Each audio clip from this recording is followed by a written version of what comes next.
清远行思展示曾说，老僧30年前为参禅时，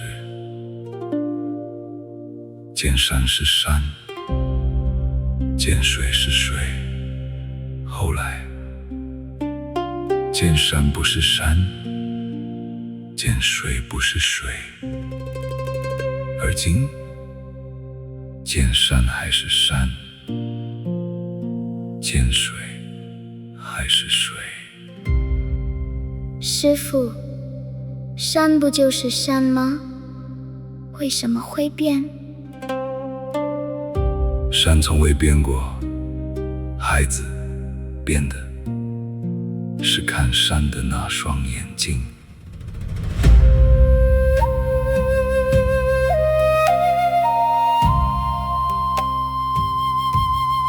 年少赶路，执着拥有，把爱恨的事看得无比沉重，眼里只有事情本身，困在回忆与不甘的牢笼，失去变通，得到变细，以为世界非黑即白，每一道伤口都是真实的刀，每一滴眼泪都是真实的海。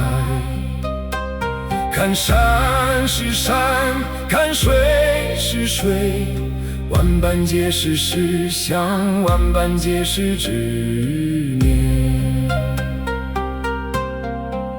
那是不懂，痛苦不是山压过来，是自己不肯从山脚下走开。看山是山，困在眼前，看山不是山，与心对抗。痛苦不是因为山太高，是你把整座山扛在了肩上。痛苦不是因为路太远，是你忘了你本来只是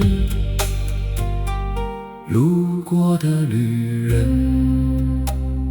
师父，那后来呢？你怎么不扛了？后来啊，我开始否定一切，强迫自己放下，割裂回忆，刻意看淡，与内心对抗，以为那样就是修行。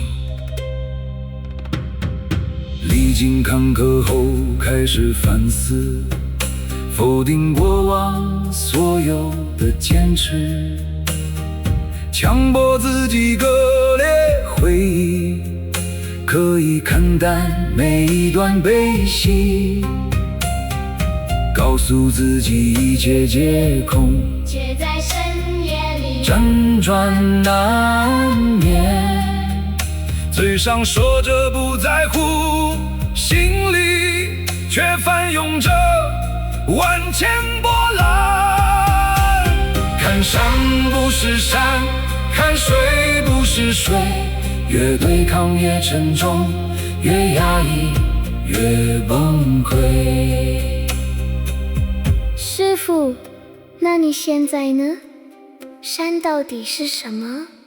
现在就是人在眼前，心中却无波澜，不用强迫自己遗忘，接纳所有遗憾与过往。山还是那座山，但我已不是那个扛山的人。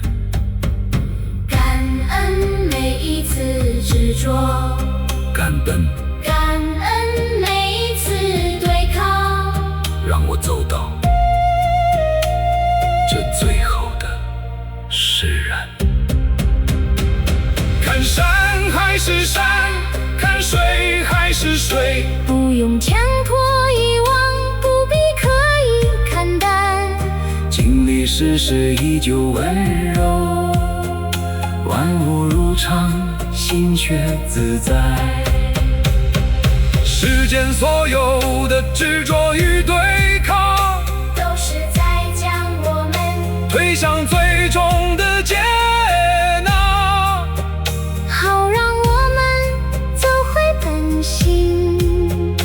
看见依旧温热的从容与慈悲。师父，所以山从来没有变过。山从未变过，变的是你。从执着到对抗，到接纳，心无枷锁。山自清明，看山是山，看山不是山，看山不是山，看山还是山，看山还是山，看水还是水，心无枷锁，万物自在。